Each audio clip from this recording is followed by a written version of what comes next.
Now we go with Nicolas Franco. I'm 21 from Italy. Ciao, ciao to Italy. And I've been a self-taught 3D artist since I was a kid. I started as a game, but now I've been working seriously on it for the past 3 years. I'm going to graduate as a computer engineer, but I hope to find a work where I can put to use my 3D skills.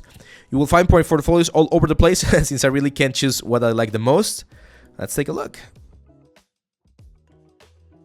Okay, yeah. We have a little bit of everything. We have some characters. We have some models here. Again, I feel like things are a little bit too dark. Some of these characters definitely feel like they need more work. Like this one right here. Yeah, anatomy, forms, textures, even topology. Like, can you see that topology right there, man? That's a topology that's not... That's a topology that's not going to help you too much. Like, all of that stuff right there, all of those elements, that's going to have a problem later on. And it's definitely too dense where we don't need too much density because on the model we see that we don't have too much detail going on.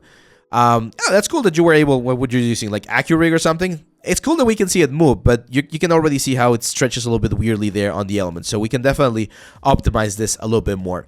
And again, this is going to shoot you on the foot, right? Because we see the reference. If this is your reference and this is what you were able to deliver, we're a little bit far off from the point, right? So my best advice for you, anatomy and substance painter. We need to learn a little bit more about textures and how to really layer up all of those materials to get something that looks a little bit more interesting, Nicolas. Now, we do have some cool stuff. Like this one looks a little bit nicer. Where did you get, were you using like a base mesh for the head? Kind of looks like you were. But the cloud looks nice. Were you using Marble Designer? Yeah. And I like this final like shot. That looks interesting. That definitely looks nice. Teen Captain Lyra. Is this a bust? Ah, it's a bust. See? I told you guys, this is the problem with busts. That I see a character, it's looking nice. It's like, okay, this looks interesting. And then I goes like, oh, it's an unfinished character. It's just a bust. So I like the compositions that you did right here. It looks interesting. Still need to work a little bit more on the modeling, especially on the cloth. Like, see how this thing on the shoulder looks a little bit lumpy? That's what we want to avoid. That sort of like lumpy effect, weird materials, weird lining, like everything looks very flat. We need to be very mindful about that. Now for the hair, I'm not sure what you're using. It looks like you're using hair cards, but you're not using a transparency map. So that also looks a little bit weird. That background, I'm not sure what that is from, but we've mentioned this before. That's another very common mistake that people add to their stuff, and it doesn't really help. I like the fact that you, again, it seems like you rigged this character, and you're doing like some facial expressions. That's cool, but it would be even cooler if we had the full character, right? Metahuman likeness.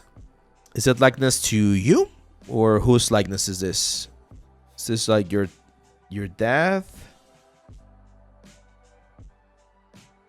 So likeness wise, I don't think we matched it. You can see that there's a lot of difference. Like this feel like two completely different characters.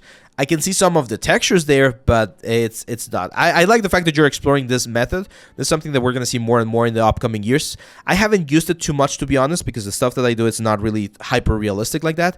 But it's definitely something that we're going to be seeing more and more. Good canon.